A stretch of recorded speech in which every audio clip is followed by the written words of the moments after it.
Hey guys, Fish me back with another video, and today we got our kickoff for the SRL.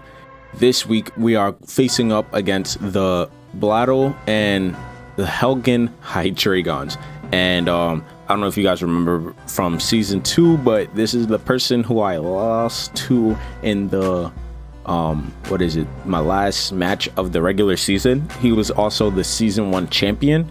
So yeah, I mean, this one is going to be a tough one. Like I drafted a sand team, as you guys saw, and he has that Inteleon G Max, which is gonna like rip through. My team is very weak to fighting type. A lot of people have told me that, and so I decided, why not just bring 4 Pokemon who are weak to fighting type off the rip. I mean, I could do a lot here.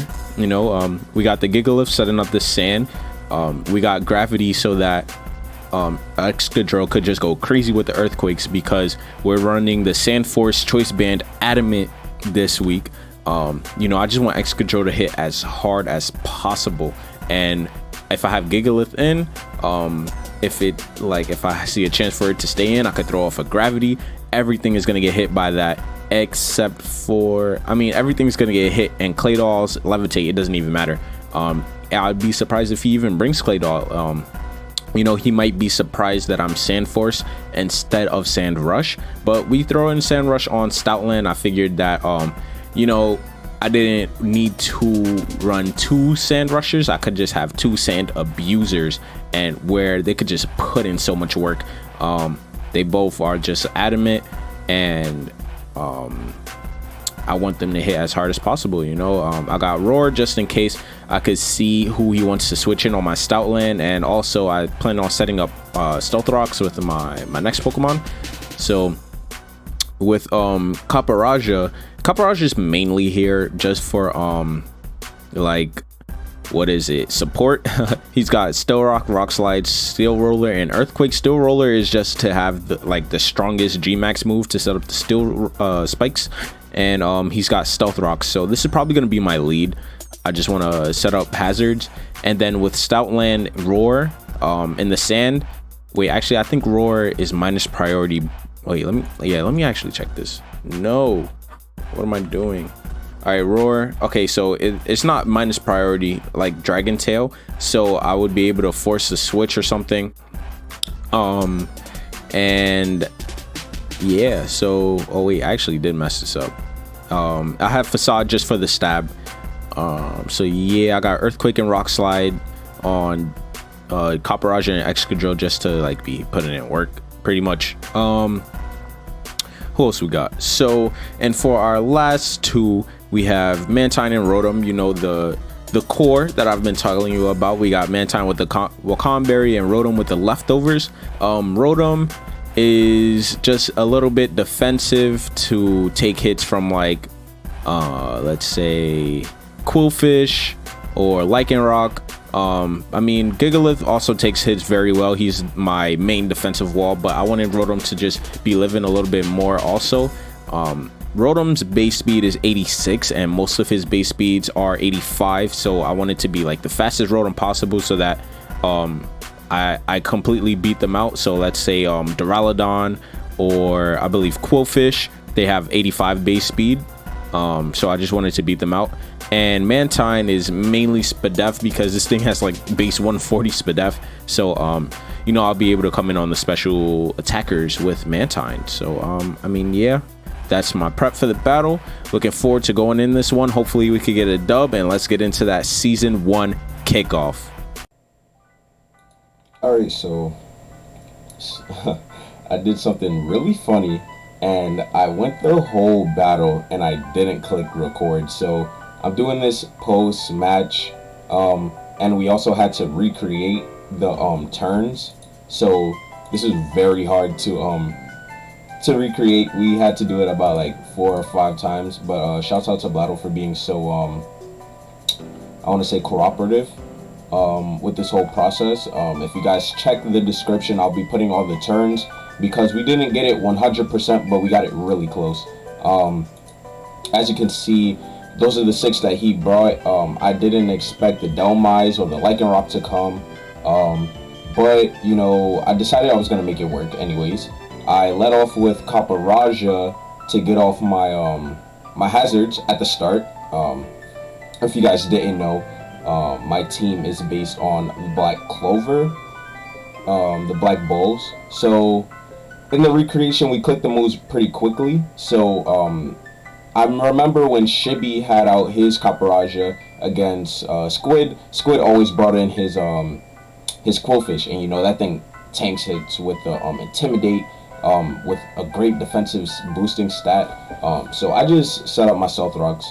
Maybe he thought I was just gonna G-Max and go for the Steel Roller, but because I didn't, it kind of gave me the upper hand. I was able to just click Earthquake, because I figured he might think I would switch or something. In the first battle, the Earthquake did like half, and like here it doesn't do half, but it sure does a lot. And then right after, I decided to set up my Steel Spikes as you know, I decided to G-Max here because although I'm -1, that Earthquake still did so much. It makes me believe he's not very defensive. I guess he just was banking on the Intimidate, like doing like nerfing a lot of my physical attackers, which was like great for my part. Here he goes for the Destiny Bond, and I was like, oh nah, like I was surprised that he tried to kill my G-Max, and I was glad I went for the Steelsurge because as you can see, it really does nothing. And I was like, wow, like it's a big difference between an Earthquake and the G-Max Steelsurge. So after, I just went for the Max Quake to increase my special defense for whoever he brings in. I have one more G-Max turn after this, so I figured I was fine. You know, I got my Steel Spikes up. Like I felt like I was in a great position, taking out the you know, his first Pokemon. The Spikes kind of got me what I want to say. It's a little scary, but like most of the Pokemon on my team don't take them much, except for like Stoutland or Drill, I guess, kind of. He brings in Claydol here, and I figured he would just Rapid Spin, so I wanted to set up the Spikes again, but he goes for the Reflect, and I want to say that's a great play. I did not expect him to be running a Screens Claydol, and now we have my Copperajah at -1, hitting this Claydol who's setting up a Reflect, and I mean it still does a lot of damage. You know, Copperajah is very hard, but I figured there was no point in just like staying in and hitting him, which I think it would have been a better play because, well, actually no, because I was at -1, like it just didn't make sense. Like I could come back in and have way more damage, so I just bring in my Mantine here so that I could probably get off a Scald or something since his Qwilfish is down. But what I decided to do was, you know, it makes the most sense for him to bring in like Dhelmise. Like if you're expecting the water type attack, right, you're probably gonna bring in you know, somebody to resist it. So I decided to go for the Air Slash here, predicting him to go into Dhelmise, and that's exactly what he does. And you know, we hit the Air Slash, we get a big chunk. I figured he might even want to switch out now, so I just went for the Toxic, just to get like good damage off of something. You know, we were in a pretty good position. Maybe I should have gone for the Air Slash and started like trying to flinch him down. Like Charizard, probably Mantine was in that class. He goes for the Power Whip. This does a lot of damage. It brings me down to 15. In the original battle, I think I lived on 8, so it was nice to know that Mantine would have always lived that hit. And here I'm thinking like, should I start going for flinches, or do I still need Mantine? But Rotom is always like a better switch in here, honestly. And here I just go for the Volt Switch, I believe. Well, he Rapid Spins. I'm not sure why he Rapid Spin. Maybe yeah, I'm not even sure. Maybe he thought that I would switch like a power. I definitely expected a Power Whip, and you know, that would have done great damage on Rotom. The reflect finally wears off, and I go, like I said, I go for the Volt Switch here, and I mean, no, I go for the Dark Pulse, sorry. I go for the Dark Pulse here, and he had lived on, what is it? He lived on, like, I think 15%, and then the Toxic went off, so then, in the recreation, we couldn't get this, but he actually lived on this turn. Alright, so because he had actually lived on that turn, what we did was the next turn I had clicked Volt Switch as he switched into Heracross. So to kind of recreate it here, I do the Volt Switch as we intended to. Like the next play, Rotom used Volt Switch on Heracross. I used Volt Switch because, like I said, the Dhelmise was still alive, and I knew I was faster. So either he was gonna sack it or he was gonna bring something in, and I would be able to get off some momentum. So what I did was I went for the Volt Switch, and he had switched into Heracross. When I seen the Heracross, I want to say I didn't know who to bring in on it. My Mantine was very weak. Maybe Gigalith would have been a great bring in. Like I said in the team breakdown, my team is just so weak to fighting type attacks. So, you know, a close combat from this thing, while the guts is off, is scary. So, I brought in Copperajah, and I really couldn't tell you why I brought this thing in. I was thinking maybe I could get up the Stealth Rocks. I was thinking, you know, he might go for, I don't know. I brought in Copperajah, and like looking back, it just like wasn't the good play at all. You know, I should have Volt switched into Gigalith so that I could start up the Sandstream, and you know, Stoutland would have been faster than everything. Qwilfish was gone, so his Intimidator was out the way. The critical hit did not matter. Sorry guys. And I want to say it didn't because in the original battle he just close combated my Copperajah and it died, and I was like, wow, okay, you know, guts isn't anything to play with. So what I winded up doing was I finally like started up the Sandstorm, brought in Gigalith, and you know, I was max defense, max HP. Although Heracross is gonna hit hard, I figured I could at least live one and get off a big hit because he was at minus, what is it, 2? But he just went for another close combat and it murdered Gigalith.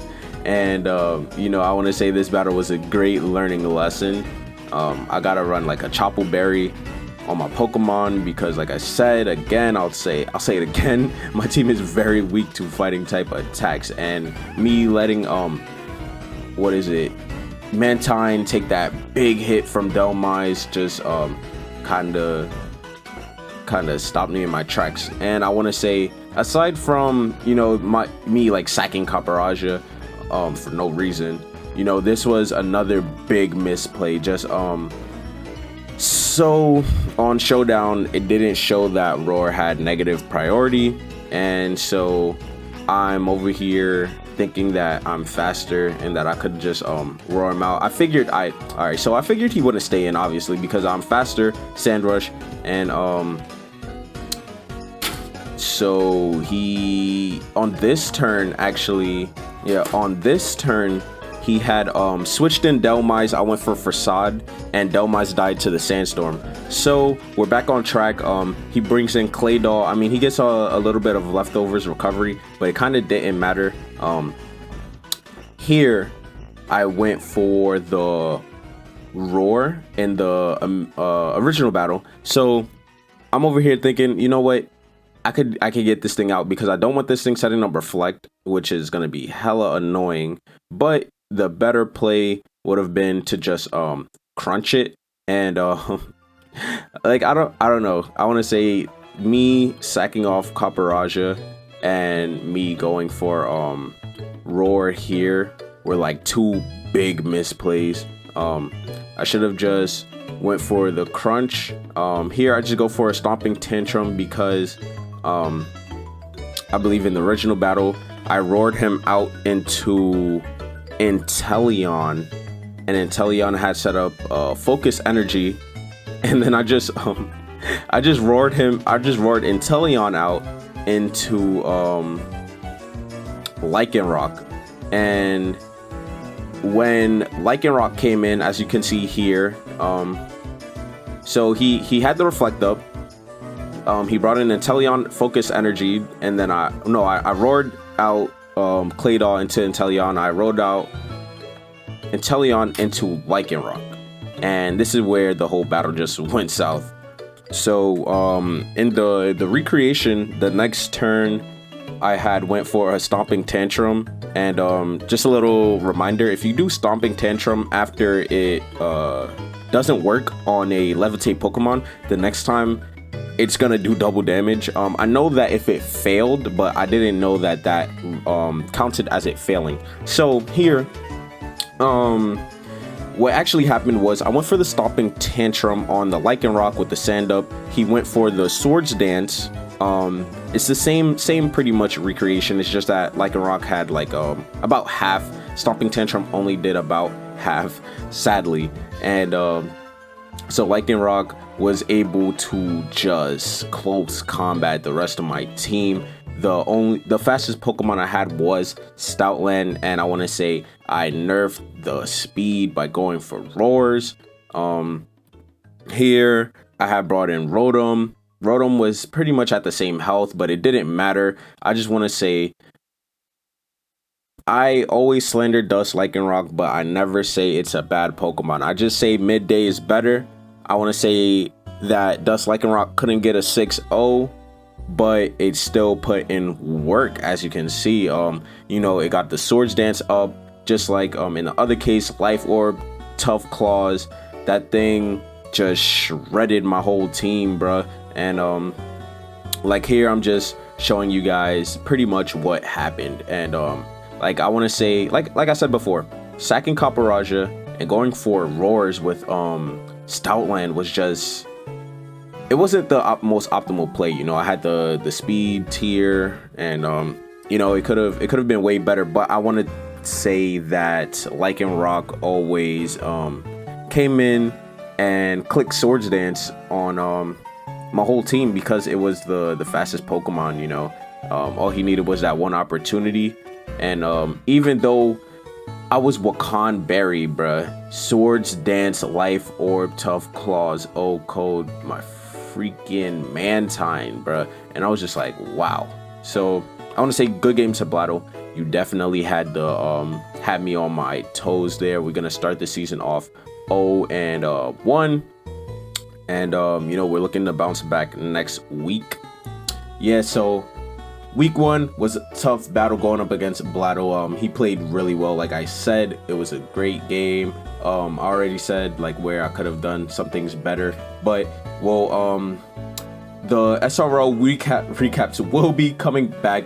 Do not worry. Over with Shiny Shuriken, I'm just this one just took so much to edit because I think it's my mouse. Like I clicked record, but it like double clicks when I click it once, and like it like started recording and stopped the recording. So I thought I was recording, but I wasn't. And I'll try to be on top of that in the future.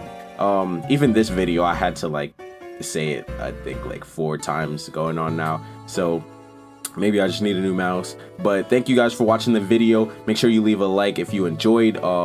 Looking forward to having a strong season in the SRL. Like I said, too bad we took a loss week 1, but all your L's, make sure you learn from them. You know, that's what the L stands for. You learn. So thank you guys for watching the video. Like I said, leave a like if you enjoyed, and I'll catch you in the next one. Peace.